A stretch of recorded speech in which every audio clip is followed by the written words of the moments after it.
Michael Supe Granda from the Ozark Mountain Daredevils. Welcome to A Breath of Fresh Air. How are you? Oh, yeah, thank you very much. Doing very well. Yes, yes, it's all good. Where'd the name Ozark Mountain Daredevils come from in the first place, Michael? Well, um, when our band first got together, we were the family tree. We were the family tree for 2 years until we got a record deal. Okay. We got our record deal, our first point of business had to be to change our name because there was already a little folk group who had trademarked the name Family Tree. We knew we had to change it. So being from the 70s and being from the school that had real long band names like the Pure Prairie League and the Amazing Rhythm Aces and the New Riders of the Purple Sage, we had to name the band party. And it just came out of we were probably into our third case of beer when the band came out. The original name was Cosmic Corncob and his amazing Ozark Mountain Daredevils. Right. We all laughed. We all thought it was funny, and that was that. We had to drop the word amazing because of our friends, the Amazing Rhythm Aces. Okay. No problem. And then we had to decide who wanted to be Cosmic Corncob, who wanted to be the front man. And because none of us wanted to be the front man, we dropped it. We dropped the corncob ampersand. And what we were left was the Ozark Mountain Daredevils. And we didn't really consider it, but through some advice from our management and people, we used it, and it served us very well for 50 years. And it still serves you because the Yeah, band is yeah, still active from time to time, also, isn't it? But yes. why corn cobs and why Ozark Mountains? Is that because of the area that you come from? Yeah, the band originated in a place called Springfield, Missouri, which is right in the heart of the Ozark Mountains, which occupies along southern Missouri, northern Arkansas state borders. Right. Very mountainous. It's the oldest mountain chain in the world.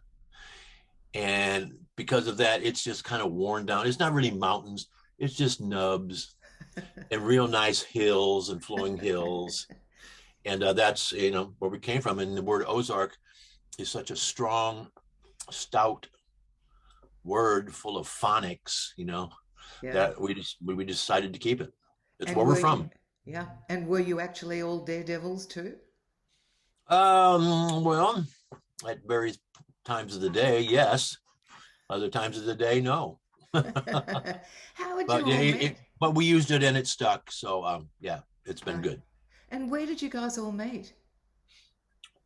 In Springfield, Missouri. Like at Springfield, Missouri school is or at college? I'd gone there to college in 1969. I moved from my hometown of St. Louis, was where I grew up. And I moved down to Springfield. I had already been in a band for 5 years, so I'd already been a band leader. I already knew uh, what would go on. So when I moved down there, I wasn't real interested in going to college. I wasn't interested in getting up at 6:30 in the morning for a psychology class, but I was real interested in staying up till 6:30 in the morning with a bunch of guys and making music. So we all found each other in this little town, as little towns, you know, everybody in the little town knows everybody. Right. All the musicians knew everybody. Everyone was in a band, but we decided to get together because we were tired of playing cover songs. We were tired of playing the hits of the day, which is what people wanted to hear. Because we were all songwriters, we got together for the sole purpose of just playing completely a repertoire of complete original material, which is what we did from the very, very start. But yeah, we were just all kind of hanging around Springfield in different bands, and we just kind Merged of, together. yeah, we just kind of found each other. Wow. Sounds like an Yeah. awesome time. then and subsequently. Yeah. I was going to say you're known as a country rock outfit. Well, Ozark Mountain Daredevils has been known as a country rock outfit. Who were your Yes. main influences at the time?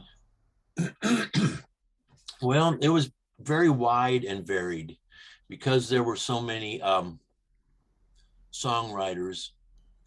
Each person came with their own sensibilities. One person came in a little bit more country leaning. One person came a little bluegrass, a little rock and roll, a little bit like a little more pop oriented. So we approached our so the influences are all over. I mean, they go from Hank Williams to you know um, Dave Brubeck. Right. I mean, they'll go all over. Now, our music, like you said, is labeled country rock, which is basically what we did. But we had a whole other aspect to our sound, which is smoother, more pop-ish, and we enjoyed doing that also. Right. So that's why our two hits, If You Want to Get to Heaven and Jackie Blue, there's no harmonicas on Jackie Blue. No, and you certainly wouldn't call that one country rock, I don't think either. I want to get to that because the Sure. first album that you actually did produce, the first album that you did record under the supervision of producer Glyn Johns, who'd also worked with bands like the Eagles, did yield you that top 30 hit, If You Want to Get to Heaven. Right. Tell me a little bit about that song. Well, it was just one of our repertoire. When we went in to make that first record, Glyn Johns and David Anderley, who co-produced it with Glyn, they got out our song list, and they had a choice of almost 100 songs to pick from for the 10 that filled out that album. They just went in and picked out the cream of the crop. And And If You Want to Get to Heaven, and If You Want to Get to Heaven was one of those songs. did you expect that one to be the single and to be the hit? No, because we released something before that. And then we released something else after that. If You Want to Get to Heaven, I believe it was the second or third single. A&M was ready to move on to the next record because A&M Records was always so cool about developing artistry. Okay, we're going to develop an artist and have some success down the road. Well, they were ready to move on, and our manager said, no. We're going to release If You Want to Get to Heaven as a single. Right. We're going to release If You Want to Get to Heaven as a single. And A&M agreed. They released it as a single. Up the charts it went. It raced up the charts, didn't it? Yeah, it stayed there for a long time. Now, what has happened is over the 50 years, it has become not only a hit, but it's become an anthem where people just going, they do this, and it drives people crazy. And, thank goodness. Can you believe it's been 50 years? It's just gone so fast. I know. Yeah, I know. Well, look at this. Look at this. Look at this. Okay. Yeah, 50 years. I can believe it every morning when I get up and look in the mirror. I know. It's like living in a different person. It's quite amazing. Yeah. It was only a year later then that you had your biggest hit in your whole history, that was Jackie Blue, which was a really mellow piece of country rock. Got to number 3 on the charts. It was an awesome track, and I believe it was the theme song for the movie Jackie Blue too, wasn't it? I don't remember a movie called Jackie Blue, but if there was a movie called Jackie Blue, then it would be a perfect theme song. Maybe it wasn't called Jackie Blue. I definitely remember it in a movie. Oh, it's been in numerous movies. If You Want to Get to Heaven has been in numerous movies as well. But Jackie Blue was a song written by Larry, who had a little mellower side to his music. And when he presented Jackie Blue to the band, though it was a bit mellower, we worked it up with the same what's the word, same reverence and the same approach. We gave it the same time and amount of time and energy as we gave the country rock stuff. Right. And then once again, like I said, there's no banjos on Jackie Blue. No, it certainly wasn't typical for the Ozark Mountain It, Daredevils, was right. it? It wasn't typical, but it was one of our songs. And it did And when brilliantly for you. yeah, and when we recorded it, we recorded the track. And when we were listening back, Glenn Johns turned to us and went, "Gents, you've just recorded a #1 song."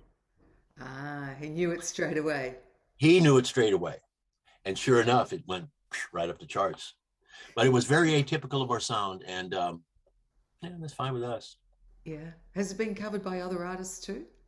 Oh, wow. And that one, not as much as If You Want to Get to Heaven, but one of the coolest covers of Jackie Blue was by that band called the Smashing Pumpkins. Oh, yes. You know, I'm not familiar with the Smashing Pumpkins, but they covered Jackie Blue, and I heard they did a smashing job. Yeah, and it does still get a lot of airplay today, doesn't it? Yeah, It's still bringing in the does. dollars. Yeah, kind of. Yeah. Yeah, that's great. So, Yep. I mean, you had an amazing 5 years at the top. In '78, you did a self-titled debut album. No, that's not right. Um, your fifth album. How many albums did you do altogether? We did 6 for A&M. Our contract ran out, and we didn't sign with them. We didn't re-sign with them. We went to Columbia. Uh-huh. And that, I think the album you're referring to is our self-titled album, Ozark Mountain Daredevils. That was our first record for CBS. I see. And then in '78, you did Don't Look Down. And that kind of turned your sound a little bit again. You became a bit more kind of country pop because all the college kids were loving what you were doing at the time. And the third LP that you had, the Car Over the Lake album, Right. had that Car Over the Lake. Yeah. You know, when we go into make albums, the albums they're not concept albums. Because we are a collective of songwriters, our albums are a collection of songs. Now, if you don't like the song you're listening to, Move on. just hang around for about 4 minutes and the genre will change and we may hit on something that you do like. But yeah, after we had Jackie Blue, Larry's voice became very prominent. And A&M, you know, kind of, you know, it was, you know, kind of, what am I trying to say? Naturally, they wanted, you know, more of his voice. So we put his voice on a little bit more widely spread throughout the songs. And that's how we carried on. So each album kind of has its own little individual flavor. Yeah. And we liked that.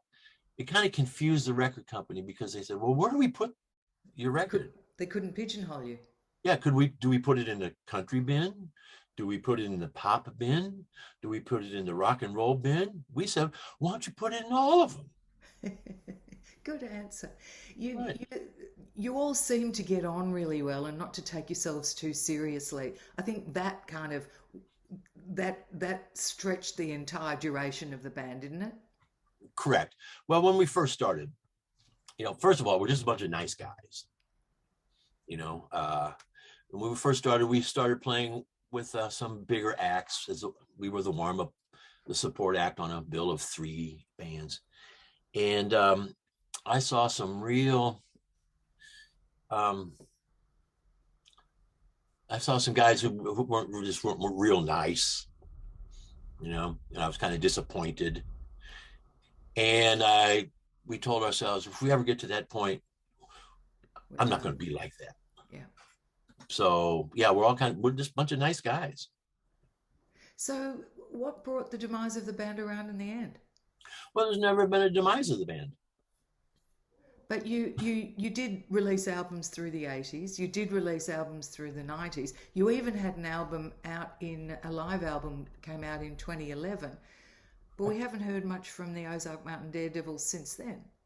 Well, we put out a couple independently released albums, but that doesn't mean we went away. We've continued to play, and we continue to play to this day. As a matter of fact, 2021 was, though it was an odd year with all the pandemic stuff, Sure. We played a dozen shows, and we've never really stopped. We've slowed down and picked back up, but we've never gone away. And you're still as passionate when you do get up on stage and perform? Oh, every time I pick up my guitar, I turn into a giant eighth grader trying to play, get off my cloud, let's just have some fun. They call it play music. The first word in that phrase is play, right? You're supposed to be playing. You're not supposed to be working. Play. You don't work music, you play music. So that's what we do. We like play that. on stage. Yeah. And that's the summer of your career, right? It's been play all the way. It's been easygoing and playful. Yeah, it's wonderful. We're a bunch of very grateful men that we've been able to have. I'm a grateful guy that I've been able to make my living playing music and being an artist. Yeah. You're also a silly grandpa. What the hell is that? Silly grandpa. As a songwriter, well, I'm going to a birthday party here later on this evening for one of my granddaughters. I have 7 grandchildren. Oh, lovely. And as a songwriter, a while back, I started writing songs for them. So gone are my songs about cars and chicks and beer and all that stuff, replaced with songs about chickens and breakfast and playing in the sand early and having a good night's sleep and grandchildren and all of that. Right. So I played these songs for my grandkids, and so I put out a couple records, and I do shows around. I've gotten into the library system where I'll go into a library or a school, and I'll gather 20, 25 children at my feet and get out a guitar and just act like a silly old man. I sing funny songs. I engage the children, and I invite them into the festivities, and we just kind of have a little love fest. Yeah, for about 20 or 30 minutes, because that's all the longer that they can focus their attention. Yeah. So I've turned it into a little cottage industry that has, I'm not, setting the world on fire, but I am having a good time. Well, I've had a look at your website and had a listen to your music, and I actually showed my granddaughter one of your tracks, and she was mesmerized. I'm not sure if you were aware of our equivalent in the band The Wiggles here in Australia. The Wiggles, yeah, I know about the Wiggles. Yeah. So they started also as a cottage industry and have now got a huge franchise worldwide and going incredibly, but based on the same principle. So what have you found the differences in writing for children or writing for big children? Well, basically it's the same process, only instead of rhyming bad luck with pickup truck, you ride, good dog with green frog.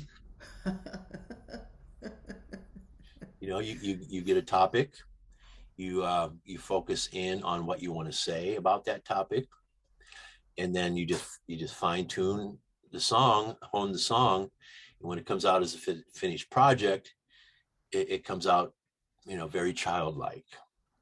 Yeah. And I don't discourage that at all. I just let that flow out of me. And all of a sudden I've got 10 little kid songs, and I go into the studio and make little records. And before we go, let me know your address. I'll send you my Silly Grandpa records. Oh, that's very sweet of you. Thank you so much. Yes. I love the one with the animation. Could you please do more animation videos? I guess they're expensive to produce though, aren't they? Well, no, not necessarily. I find I live in Nashville, Tennessee now, And I find that not only are there great musicians around, there are great technicians around, and there are great videographers around. Yeah. And while I'm here writing songs and doing this, they're in their little studio making videos. Sometimes we collaborate, and yeah, I enjoy all of it. I enjoy all of it. So I'll make another animated video for you. As a matter of fact, I'm getting ready to work with the guy, and we've got 3 little segments we're going to record here shortly. 3 new Silly Grandpa songs. Fantastic. So Yeah. ambitions to take that from a cottage to a mansion industry, or you're happy where it sits? Well, I'm happy where it is because my main focus still is the Daredevils. Okay. So, I mean, because we're still working and we're still viable and we're still gigging, that's where my main focus should remain. And is anybody writing new material for the Daredevils too? Oh, all the time. All the time. It's just that's a little harder to get into the studio and work these days. To get you all together. Yeah, to get everyone together. We get together, we go play gigs. But when you make a record, boy, that takes a lot of time. And we, as a matter of fact, we just put out a record where we went in and redid "If You Want to Get to Heaven." Why'd you do For that? years? For years, people would say, "Hey guys, that song would be a hit today if it didn't sound so 1974." So we went in and re-recorded it using all the bells and whistles of modern recording technology, and kind of brought it up to speed. It has the same spirit, but it has a different, the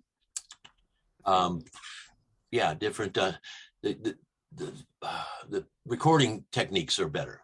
Yeah, I mean, are you talking about the difference between having recorded it in the 70s on a 4-track, for example, as opposed today on a 16-track, or what are the differences in the sound? I know that another group I spoke to a few weeks ago had recorded the same song today. In fact, it was a guy who came out of the Wiggles, and they've recorded the same song with 3 different producers to produce completely different sounds. One had a 70s sound, one had a totally modern sound, and one had something in between. So what difference does the technology make? Well, the technology doesn't, for when it's played over the radio, or when it's played over through media streams. Sometimes when I hear our old records, I love the way they're made. I love the way they sound. But then you play the new stuff, and the new stuff kind of jumps out of the speakers, and the old stuff just kind of oozes out. Yeah, got it. So the only reason we did it was because then we could retain our publishing rights to it. Yeah. That if somebody wanted to use the song in a movie, they wouldn't have to pay $1,000. They could give us $100, which is another aspect which has nothing to do with art, but has to do with commerce. Of course. Business. And you were very lucky, or perhaps very smart, that you did hold on to those publishing rights at the time. Well, that's how we've made our living for. We sold the publishing rights about 20 years ago, but yeah, for about 30 years we kept the publishing rights to all of our music, and we've been able to live like kings. Nice. When are we going to be able to hear this newly remastered version? Well, it's out now. It's called Heaven 2020. Lovely. Oh, it certainly was anything but Heaven 2020, was it? Oh Lord, yeah, we did it in 2018 and into 19 in lieu of the coming 2020. And then when 2020 came, we didn't know everything was going to crumble down. But the song is called Heaven 2020. If you go to the Ozark Mountain Daredevils.com, we have a new website up that you can find of course, you can find all the old material. But in conjunction with that, there's all of our new albums. Good Lord, there's got to be 4 or 5 new albums. And 2020, Heaven 2020 is right in the middle of all that. Well, we'll certainly have a listen to that now. Yeah, so which track's your favorite? Which one shall I highlight for my listeners to go out on here? Um, you want to go out on a crazy note or a smooth note? You tell me. Okay, let's oh Lord, you put me on the spot, dear. That's okay. I can wait. Oh, okay. Well, so can I. No, no, no, I'm kidding. I tell you what, why don't you go to the first album, and why don't you go out with that song called Beauty in the River. All right. We'll do Yeah, that. it was the last song we did, and it's where we gathered all of our family, and we all sang a chorus, and then it was just a huge rave up, and we all had a wonderful time singing it. And I hope your listeners have a wonderful time listening to it. Thank you. And Yeah. finally, I forgot to ask you how you got the nickname Soup. Well, I got it in college when I was in one of my earlier bands, and I would play these gigs with the Superman suit with the big S on the front. Got it. That's how it got shortened to Supe, SUPE, instead of soup like Campbell soup. But yeah, there was that, and I haven't been able to live it down Ever for 50 since. years, Ever and I'm not since. trying, you know. Yeah, yeah, Michael Supe Granda from the yeah. Ozark Mountain Daredevils, thank you so much for joining us today. What a You, pleasure chatting with you.